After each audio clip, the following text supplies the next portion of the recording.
livros lidos no mês? Oi, gente, eu sou a Bárbara e hoje eu vim compartilhar com vocês as minhas leituras durante o mês de janeiro. E eu já comecei o ano com o pé direito, porque foram um total de 13 livros lidos, segundo aqui a minha meta do Scoob, então estou empolgada e felicíssima. Vou deixar pra vocês aqui embaixo o link pra vocês me seguirem lá no Scoob. E lá, gente, eu já compartilho tudo conforme eu vou lendo. Às vezes não atualizo tão rápido, mas sempre atualizo. Então, se vocês quiserem ficar de olho nas minhas leituras, me segue lá no Scoob. E também tem lá no Instagram uma página, na verdade, um destaque no meu feed com Lidos 2022, onde eu tô marcando todos os livros que eu li. Então, se você me segue já, é só dar uma olhadinha lá nos destaques. E se você ainda não me segue, corre para me seguir. Mas vamos começar a falar sobre essas leituras, porque são 13 livros, então é muita coisa pra gente conversar. Eu comecei o ano lendo Mamãe, Eu e Mamãe, da Maya Angelou. Eu tava super ansiosa pra ler esse livro. Na verdade, ele tava na minha meta de leitura do ano passado. Mas eu já falei pra vocês várias vezes que eu sou aquele tipo de pessoa que espera ser chamada por um livro, né? E esse daqui me chamou justamente, acho que no dia 2 ou 3 desse ano, e eu li ele numa tacada só. É um livro muito intenso, muito visceral, e a gente vai conhecer um pouco da relação entre a Maya e sua mãe. Maya é autora de Eu Sei Porque o Pássaro Canta na Gaiola, que é uma biografia, e esse daqui também é um livro autobiográfico. A gente descobre nessa história aqui, então, que a Maya, junto com o irmão mais velho, nasceram de um relacionamento ali, sabe aquele casamento meio às pressas, mas que não durou por muito tempo? E quando esse casal se separa, eles enviam os filhos para serem criados pela avó paterna. Por volta dos 14 anos da Maya, ela volta a viver com a mãe dela. E naquele momento ela tinha a mãe como uma pessoa meio, distante, né? Uma pessoa desconhecida. Mas ao mesmo tempo ela guardava muita admiração pela mãe dela. E é essa admiração que vai, de certa maneira, formar a Maya. Então a gente vai ver, né, a primeira gravidez, como foi que isso foi enfrentado pela família. A gente vai ver o primeiro casamento. A gente vai vivenciar aqui vários momentos da vida da Maya e perceber o quanto o apoio e a presença da sua mãe foram importantes em diversos momentos, né? Desde o início ali da fase da adolescência até o momento em que ela se torna uma escritora e uma diretora de sucesso. Então a gente galga vários momentos da carreira e da vida de ambas as mulheres, e é um livro muito bonito porque fala bastante sobre essa questão da criação, né? A gente percebe que a mãe da Maya, ela é aquela mulher presente, mas ela também é aquela mulher que deixa os filhos terem asa, que deixa os filhos voarem. Então ela tá ali pra dar suporte, mas ela em momento nenhum deixa que a Maya, ou impede, na verdade, que a Maya faça coisas que queira fazer. Isso também com o irmão da Maya. Então, essa formação que eles têm como pessoas vem muito também dessa criação materna e do fato de que a mãe sempre deu liberdade para que eles tivessem suas próprias escolhas, para que eles errassem, para que eles acertassem, para que eles se descobrissem como pessoas, sabe? Então, assim, foi um livro muito intenso, muito bonito. É muito bonito também ver o quanto a Maya adulta, a Maya mais velha, né, agradece e percebe como essa criação fez diferença na vida dela, sobre como essa mãe deu liberdade para ela o tempo inteiro, mesmo quando ela não acreditava que estava recebendo essa liberdade. Então eu amei, indico demais a leitura, eu acho que vocês vão se apaixonar, foi um livro assim fenomenal. Daí, já na mesma pegada, eu fui logo para Evidências de uma Traição, da Taylor Jenkins Reid. Gente, esse livro foi assim fantástico. Na verdade, ele é uma novela. A gente tem aqui uma narrativa epistolar onde uma esposa descobre que está sendo traída por seu marido, e ela descobre isso através de cartas. A história vai se passar nos anos 70, então essa esposa, ela fica completamente assim, sem saber muito bem como agir, porque ela meio que abandonou quem ela era a partir do momento em que ela se casou. Então ela não concluiu a faculdade, ela não tem muitos amigos, e esse peso, né, essa traição vem pra ela como um peso, especialmente porque dentro do casamento eles estão tentando ter um filho há muito tempo e ela não consegue, então ela já se sente, né, meio que um peso no casamento. Agora ela tem que segurar esse peso da traição, e ela decide escrever uma carta para o marido da amante do marido dela. vem sempre aqui meio confuso, né? Porém, sim. Ela começa a escrever essa carta, ela conta que encontrou as cartas, né? Enfim, conta sobre a traição que ela descobriu e, né, fala pra ele, vem cá, como é que tá o casamento de vocês? Você tem alguma informação aí? E aí eles dois começam a se corresponder através de cartas e essas correspondências vão, assim, se estender por 1 ano e meio, 2 anos e eles vão contando um pouco sobre a vida e através dessas correspondências eles vão acabar se tornando amigos, né? Enquanto eles estão tentando lidar com essa traição que vem de ambas as partes. Ela tem medo de terminar o casamento por conta de não saber quem é ela fora de um casamento, de não ter estrutura fora daquele casamento, e ele tem medo porque ele tem 4 filhos com essa mulher, então ele tem medo dessa mulher ir embora, dele não ver mais os filhos, e eles vivem condições de vidas completamente diferentes, então eles vão vivenciar experiências bem distintas enquanto estão tentando lidar com essas traições. E, gente, é, assim, maravilhoso. É um livro que até 50%, uma novela, mas que eu tô chamando de livro, até 50% ele é muito cruel, sabe? Você sente muita raiva dos personagens, você quer bater ali, realmente, no caso, nos que estão traindo, né? Você fica bem, tipo, irritado. Mas depois disso, depois disso, a trama cresce pra uma questão de conhecimento pessoal, de se conhecer, que eu achei fenomenal. E eu terminei assim, maravilhada, gostei demais mesmo, indico. Ele tá super baratinho, 6 e pouco. Vou deixar o link de todos os livros aqui no box de informações pra vocês adquirirem. Logo após isso, eu fui para o Jogo do Amor-Ódio, da Sally Thorne. Esse livro tá aqui na minha lista há muito tempo, muita gente já tinha me indicado, eu já tinha começado a ler algumas vezes, só que eu achei o começo de narrativa dele um pouco denso demais, eu, sabe, fiquei meio aquém, assim, a história, mas depois, quando eu me conectei com a trama, eu fiquei bem apaixonada, confesso. A trama vai girar em torno da história de um casal, né, que são ali secretários de CEOs de uma editora. Foram 2 empresas que se fundiram e essas empresas, elas tinham viés completamente diferentes. Uma era completamente apaixonada pelos livros, realmente, né, tinha o livro como um objeto de afeto, enquanto a outra era bem focada no dinheiro, mas por conta ali de problemas de finança, eles acabaram se fundindo e os 2 CEOs se tornaram, né, CEOs ali em conjunto e os secretários trabalham frente a frente. A mocinha, ela não suporta o mocinho e o mocinho não suporta a mocinha. Então eles vivem em um jogo de ódio, realmente, em que eles têm várias particularidades ali ao longo do dia que eles vão enfrentando, coisas que eles vão fazendo. Só que ao longo da trama a gente vai percebendo que esse jogo de ódio tá mais para um jogo de amor. E a gente vai ver como é que vai se desenrolar isso, e especialmente quando eles caem numa cilada de um fake date, sabe?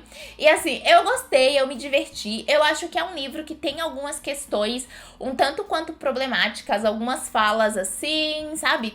Não é aquele livro perfeito, mas é um bom romance gato e rato e é um livro que você se diverte enquanto está lendo. Eu também assisti a adaptação e essa sim eu achei fenomenal. É aquele tipo de filme que é melhor que o livro. Eu acho que as problemáticas que eu encontrei no livro, especialmente com relação a muitos pensamentos da mocinha, sabe? Ela pensava muito, arrastava muito a história, algumas falas também eles cortaram pro livro e eles deram uma dinâmica pra história no filme que foi muito melhor. Então eu gostei, inclusive eu quero fazer aqui um vídeo sobre este filme e sobre um outro filme que eu tô pra assistir. Me conta se vocês curtem vídeos sobre adaptações, porque daí eu faço aqui pra vocês. Mas, de qualquer maneira, eu acho que quem gosta de romance gato e rato, pode sim gostar de Jogo do Amor-Ódio, só que vá com algumas restrições, porque é aquele tipo de livro 8 ou 80. Eu conheço gente que amou e favoritou, e eu conheço gente que abandonou também. Então, né, fica aqui o seu aviso. Depois disso, eu fui ler Vergonha. Meu Deus, gente, este livro está na minha meta de leitura há tanto tempo que eu já nem sei mais, vocês me indicam demais. E sempre acontece de quando vocês me indicam muito um livro, eu me identifico com ele, mas eu sempre espero o meu momento de lê-lo. E o meu momento foi agora no mês de janeiro. E o que foi essa história? A trama vai girar em torno da história de uma mocinha. Ela vem de uma família em que o pai é pastor, uma cidade pequena, então é meio que a família holofote da cidade, sabe? Todo mundo está observando ela o tempo inteiro. Ela se casou com um namoradinho de adolescência, adolescência. Então, ela vivia uma vida, assim, invejável aos olhos de outras pessoas. Só que ela descobre algumas coisas com relação ao casamento dela e o marido dela se separa. E aí, ela tá nas férias aí de julho, a casa dela foi vendida, ela precisa comprar uma nova casa, só que ela precisa ir pra essa cidadezinha pra passar um tempo lá, porque eles sempre vão lá pras férias. E aí, a família dela vai descobrir sobre esse término. E ela não tinha contado a ninguém. Ela tava, tipo, 10 meses separada do cara e não tinha contado pra ninguém que eles tinham se separado. E ela vai pra essa cidadezinha e chega lá, ela descobre que tá tudo de pernas pro ar, que as situações eram muito piores do que ela tava esperando. Só que ela acaba se aproximando de um cara que é mecânico nessa cidade e que ele e o pai dele são vistos mesmo meio que como a pária da sociedade, sabe? Tipo, ninguém gosta deles ali, ninguém acha que eles deveriam estar ali, mas eles estão ali e as pessoas têm que engolir. O pai dele é alcoólatra e tenta lidar com o vício, não lidando com o vício, enquanto sobra pra ele ter que consertar todas as coisas que o pai faz. Mas ele também tem uma personalidade um pouco forte e ele desconta muitas das coisas que ele vivencia no sexo. Especialmente porque durante um período da vida ele usou drogas, então numa tentativa de não mais, né, utilizar drogas, ele acaba descontando muito das suas fúrias comuns e diárias no sexo, e eles dois vão ali descobrir coisas em comum, mesmo que eles sejam pessoas completamente distintas. E nisso eles vão acabar se aproximando numa amizade, vão acabar se usando em alguns momentos, numa tentativa, né, de tirar as coisas que estão na mente, e a gente vai ver o desenvolvimento da história a partir disso. Apesar de ter essa conotação, né, voltada pro sexo, já a gente tem um mocinho que desconta suas problemáticas no sexo, este não é um romance hot. Eu quero dizer isso, não é um livro que você vai encontrar 1 milhão de cenas de sexo, é um livro muito mais sobre desenvolvimento dos personagens, sobre perdão, sobre se conhecer, sobre você ir contra, né, tudo o que você enxergava e tudo que você acreditava, porque você descobre que suas crenças, na verdade, são uma farsa, assim. Também é um livro que vai falar um pouco sobre religião e a maneira como as pessoas utilizam-se da religião de maneira negativa, então eu gostei bastante de como isso foi desenvolvido ao longo da história e foi um livro, assim, fenomenal, que eu indico demais, vocês vão amar, sério, foi uma leitura fantástica. Depois eu li Faça um Pedido, da Olivia Viplase. Gente, o que foi este livro? Ele é apenas fantástico. A trama vai girar em torno da história de uma mocinha. Ela é uma menina que ela tá ali nos 20, 21, quando começa o livro mais ou menos, e ela tá numa merda. A vida dela tá uma merda, tá tudo dando errado, sabe? Tipo, ela já não sabe mais o que fazer, porque não tem pra onde ir mais. E é a noite de aniversário dela, que é justamente ali na noite de Natal, tipo, no dia 25. E ela tá soprando a vela e ela faz um pedido. Ela pede, né, pra que ela, enfim, tenha uma nova vida. Ela pede pra que as coisas sejam diferentes. E quando ela acorda na manhã seguinte, ela tá na cama, numa cama super confortável, num quarto muito bonito, com um homem maravilhoso do lado dela e que tem 2 crianças entrando no quarto, chamando ela de mãe. E ela não entende nada. O que aconteceu, o lugar de quem ela está ocupando, o que tá acontecendo ali. E aí ela sai do quarto, ela começa a andar pela casa, ela vê fotos do casamento dela, ela vê foto dela com as crianças pequenas e ela fica tipo, meu Deus, o que tá acontecendo, de quem eu estou roubando o lugar. Primeiro ela pensa, esse cara criou tudo isso, me sequestrou, me botou aqui. E depois ela começa a perceber que ela deu um pulinho pro futuro. E, gente, é lindo o livro, é fenomenal, é emocionante, é apaixonante. Eu amei o desenvolvimento da história, tem várias questões que vão sendo apresentadas ao longo da trama. E é aquele romance, assim, que aquece o coração e que te faz acreditar que as coisas podem ser melhores, sabe? Então, foi fenomenal. E o final dele é fantástico, fantástico, fantástico. Eu indico demais, eu acho que vocês vão se apaixonar. Depois disso, eu li Os Babados de Tamora. Inclusive, tem vlog de leitura desse livro aqui no canal, vou deixar o link pra vocês aqui nos cards. E esse eu amei também. A trama vai girar em torno da história de uma mulher negra, baiana, que sempre sonhou em ser apresentadora de TV. Então ela fez a faculdade pensando nisso e o sonho da vida dela é isso. Só que a família dela é dona de um resort de grande sucesso na Praia do Forte e quer que ela, junto com o irmão dela, administrem este resort. Mas ela quer tentar a chance ali na carreira que ela sempre sonhou, mesmo que vá, né, contra o que a família dela tá querendo. E aí ela acaba ganhando a oportunidade de apresentar um reality show que tá ganhando uma versão brasileira agora. E quando, né, ela fica super feliz, vai lá pra conhecer o pessoal do reality, quando ela chega lá, ela descobre que o diretor desse reality show é um ex-professor dela do ensino médio. E foi meio que a primeira paixão platônica dela, sabe? E aí ela fica meio nervosa, especialmente porque a co-diretora do reality show é a ex-mulher do cara. E a ex-mulher do cara dá a entender que não quer muito ser ex-mulher, não. Ela quer continuar sendo mulher. E aí, ela vai, né, tipo, apresentar, porque é o sonho da vida dela, só que ela vai acabar se envolvendo emocionalmente com esse cara que demonstra interesse por ela também. E eles vão ter que lidar com algumas situações ao longo da trama. É um romance muito gostoso, muito intenso. É visto pelo ponto de vista da Tamora, e eu acho ela uma tapada em alguns momentos, quero dar 2 porradas nela. Só que ela vivencia experiências bem distintas. É um livro que vai falar bastante sobre representatividade, que vai apresentar a Bahia, né, de uma maneira bem diferente do que a gente tá acostumado. Vai apresentar situações que são ao mesmo tempo características, mas não tão características. E eu me identifiquei demais com a forma de narrativa. Eu gostei muito de como tudo foi conduzido. É um livro, assim, intenso. Como a gente tá vendo pelo ponto de vista da Tamora, eu confesso que eu senti um pouco em alguns momentos a gente vê um pouco mais pelo ponto de vista do Adam, que era o mocinho.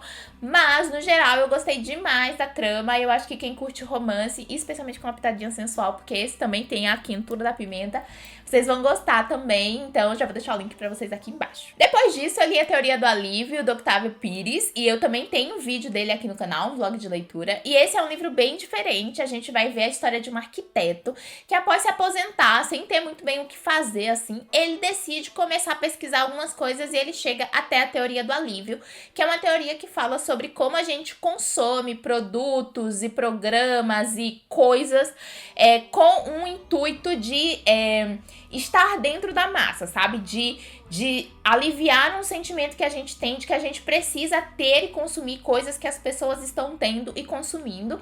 E fala também sobre como a indústria, ela se utiliza desse sentimento e dessa necessidade que o ser humano tem para lucrar.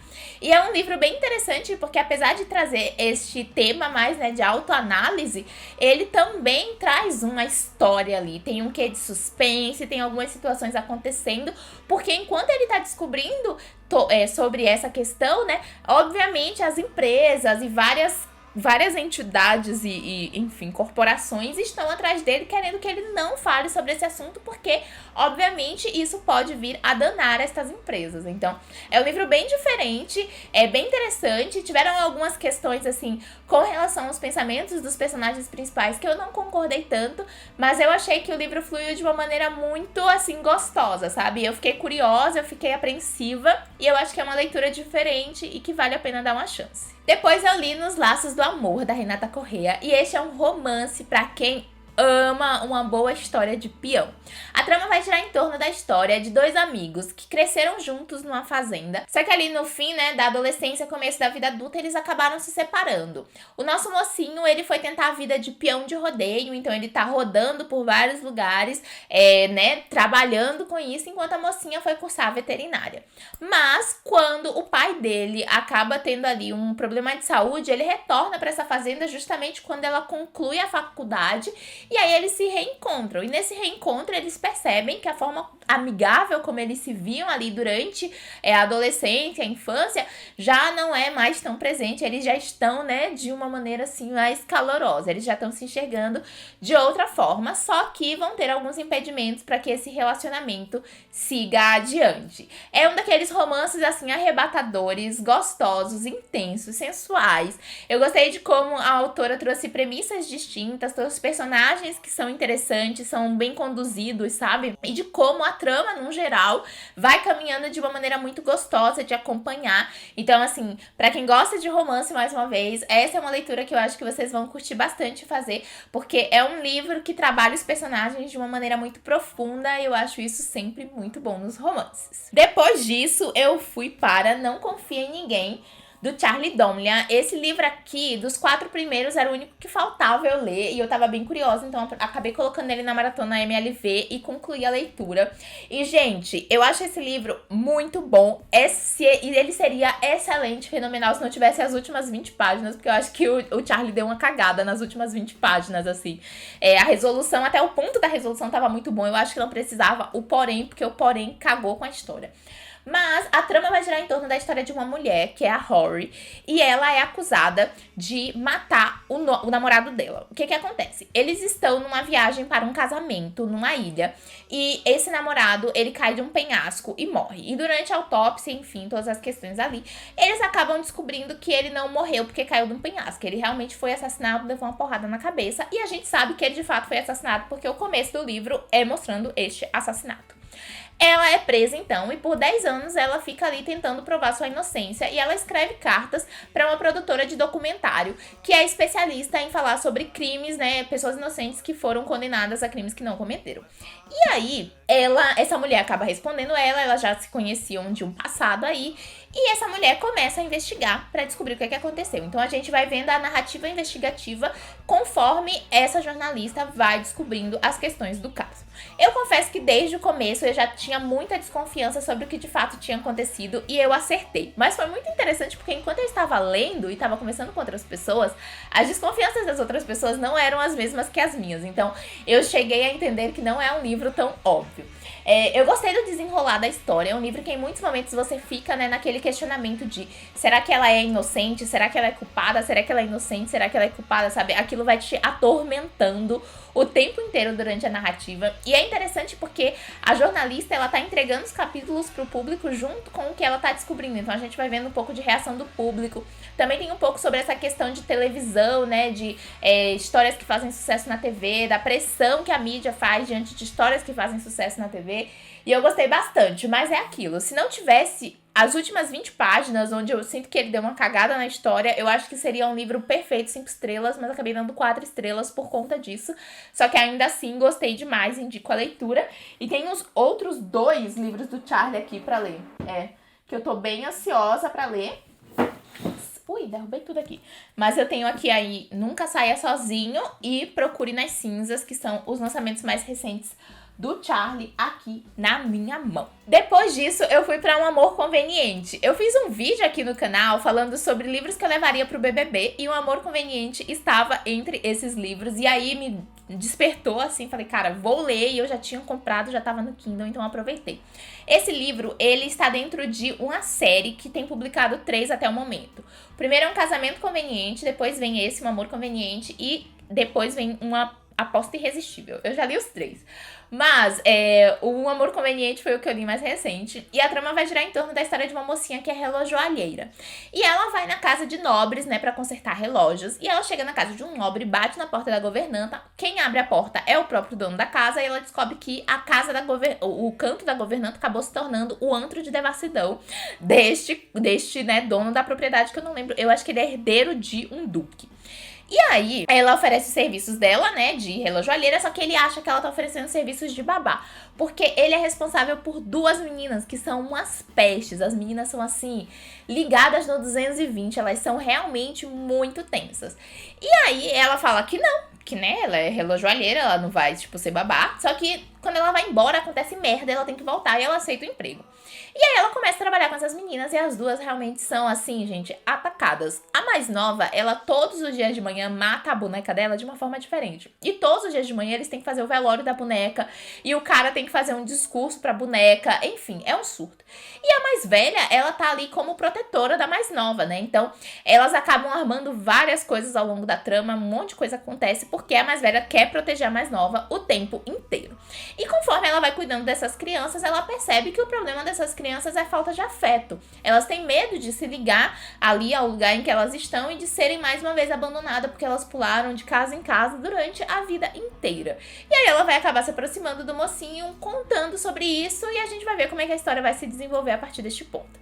Eu gostei, é muito divertido. A gente tem uma mocinha que ela já não é tão ligada nessas questões da sociedade. Ela é uma mocinha inocente, obviamente, mas ela quer aprender sobre, né, os prazeres da vida. Eu achei ela uma mulher de muito pulso, ela é muito pra frente, ela escolhe as coisas que ela quer, as batalhas que ela quer, ela lida com tudo. E assim, eu amei, indico demais.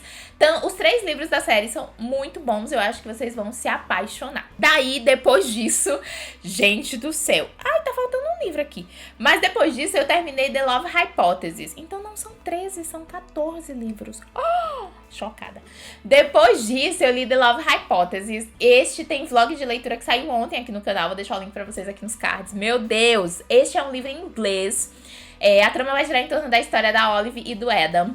Ela acaba descobrindo que, na verdade, assim, deixa eu explicar do começo a história. A Olive, ela sai com um cara, que é o Jeremy, e eles saem assim, só que ela percebe que não gosta tanto dele. Mas ela percebe que a melhor amiga dela é o par perfeito pra ele. Só que a melhor amiga dela não quer sair com ele porque ela saiu com ele, melhor amigo, né, não pega o ex da melhor amiga. Vocês entenderam? E aí a Olive finge que está em um relacionamento pra amiga se sentir menos culpada em sair com o Jeremy. E aí ela vai pro laboratório, dizendo pra amiga que foi pra um encontro, vai pro laboratório trabalhar nas teses dela, porque ela é cientista. E aí, quando ela tá no laboratório, a amiga chega no laboratório. E ela pensa, ferrou, porque eu falei que eu tinha saído pra um date. E ela pega o primeiro cara que tá na frente dela e dá um beijo. E esse cara é o Adam. E o Adam é um professor que é tido como um carrasco lá na faculdade. Ninguém vai muito com a cara dele. Todo mundo detesta o cara. E ela não entende muito bem porque todo mundo detesta o cara, porque na verdade ela nunca foi aluna dele, né? Mas beleza. Ela dá um beijão nele, depois ela fica pensando, ele vai me processar, eu vou ser expulsa, minha vida acadêmica foi embora, acabou.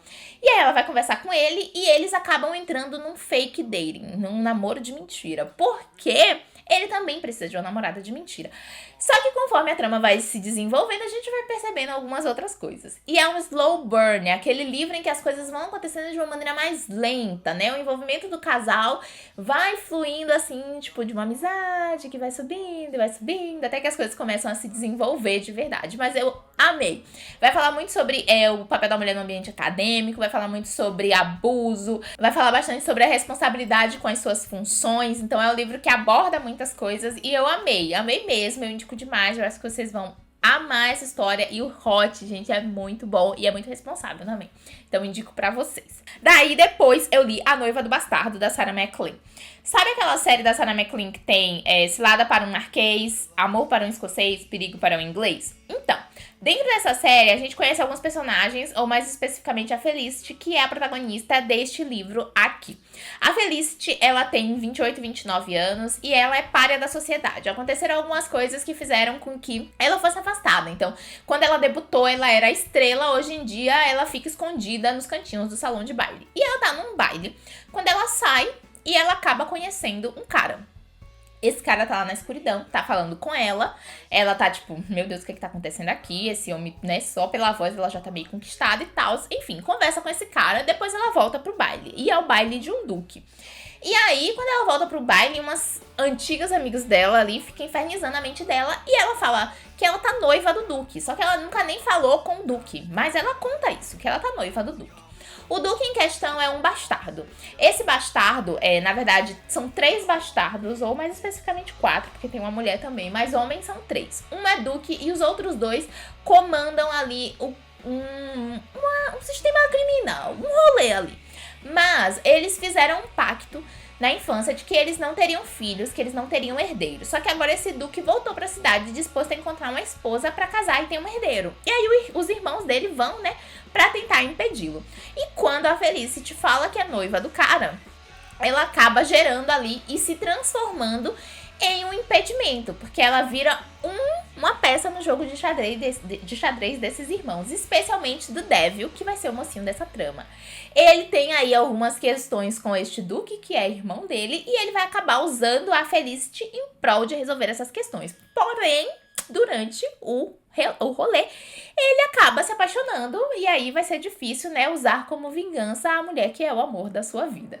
Gente, que livro! Ele é bem diferente do que a gente está acostumada a ler em romance de época, porque a gente vai ter uma mocinha que na verdade, uma mocinha que tá um pouco não ligando muito para o que a sociedade pensa dela, então ela tá meio foda-se pra tudo, ao mesmo tempo em que ela gostaria de estar na sociedade, mas a gente tem um mocinho que é criminoso, cara, então ele não tá nem aí pra muitas coisas, e eles dois vão viver aventuras homéricas, é maravilhoso, eu amei, me diverti, me envolvi, indico, acho que vocês vão curtir bastante também. Daí depois eu terminei Amor por Processo, da Kalia Mendes.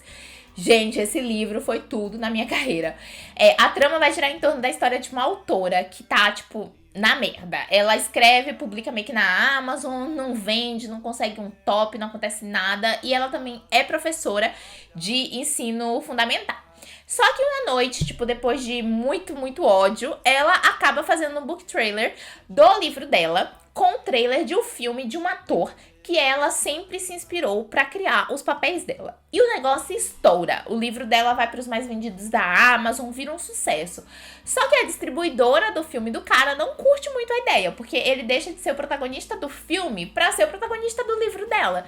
E aí eles processam uma garota e ela fica desesperada. E é aí que ela vai contar com a ajuda do próprio ator e eles vão vivenciar uma experiência aí romântica e muito gostosa. É um livro que vai falar um pouco sobre os percalços da vida da autora, que vai trazer algumas questões relacionadas a abuso, tem muitas problemáticas que o livro vai abordar, mas além disso é um romance com um mocinho encantador e uma história deslumbrante, daquelas assim que a gente se apaixona e o coração fica cheio de amor, então eu acho que vocês vão curtir bastante essa leitura também. E enfim, pra finalizar, o último livro que eu li foi o A Dama e o Monstro, da Sarah MacLean, que é a sequência de A Noiva do Bastardo. Gente, parece que... Nossa, agora falando aqui eu li tanto, mas tanto, tô chocada. Então, nesse livro, a gente vai conhecer uma mocinha que ela é filha de um conde. E esse conde, ele ganhou um título por conta de trabalho e tal. E o pai dela, ele tem uma empresa de navios, é uma empresa de transporte. E o irmão dela é um merda. O irmão dela, assim... Não serve pra gerir a empresa e o sonho dela é ser, né, a herdeira do pai e gerir essa empresa, só que ela é mulher, então ela tá sempre vivendo essa problemática. Mas um dia ela tá saindo com a amiga dela pra ir pra uma festa num bordel de mulheres, eu amo essa série porque tem um bordel para mulheres e isso é tudo na minha carreira. E ela tá indo lá pra resolver o problema dela, quando ela encontra um cara desacordado na carruagem dela. E esse cara é o With. E a gente já conheceu ele no livro anterior. Ele é o irmão do Devil, né? E na verdade ele é conhecido como Beast, a besta, o monstro, segura ele. E ela salva esse cara, só que ele quer descobrir quem foi que botou ele na carruagem, quem foi que bateu nele e quem foi que roubou a carga que levou ele até aquela situação. E aí ele acaba se aproximando dela, né, pra poder descobrir quem é, só que ao mesmo tempo eles vão se envolvendo em um romance muito louco, muita coisa vai acontecendo, muitas vidas vão sendo colocadas em risco, é aquele romance cheio de aventura, cheio de suspense, cheio de coisa, muitos acidentes, muitas facadas, muitas coisas, mas assim, muito intensa a relação do casal, eu amei, amei, amei. Assim, o único ponto que eu tenho desse livro é que no final eu acho que os acontecimentos foram muito rápidos, e sabe, tipo, no final aconteceu tanta coisa que eu fiquei, o que tá acontecendo aqui? Mas o livro em si, eu amei. A nossa mocinha, ela é maravilhosa, ela é uma daquelas mocinhas assim, a Hate, o nome dela. Ela é daquelas incríveis que a gente quer ser amiga, sabe? A Norma também é uma personagem maravilhosa, inclusive a gente vai ter... É Norma ou Nora? Fica o questionamento, eu sou péssima com nomes. Mas a gente vai ter uma representatividade muito interessante dentro dessa história.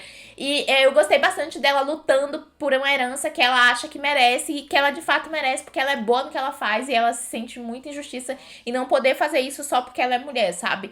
Então eu gostei muito de como isso foi desenvolvido. Ai, gente, esse livro é apenas fenomenal, indico demais, vocês vão amar. E essas foram as minhas 14 leituras de janeiro. Eu tenho mais nem fôlego. Será que ainda tem alguém assistindo esse vídeo? Bem capaz que vocês já terem abandonado de tanto livro que eu falei aqui. Mas é sobre isso e tá tudo bem. Me conta se vocês já leram algum desses livros, o que é que vocês acharam. Se vocês gostaram do vídeo, clica no joinha, se inscreve, ativa as notificações. Eu te espero no próximo vídeo. Um beijão e até lá. Tchau!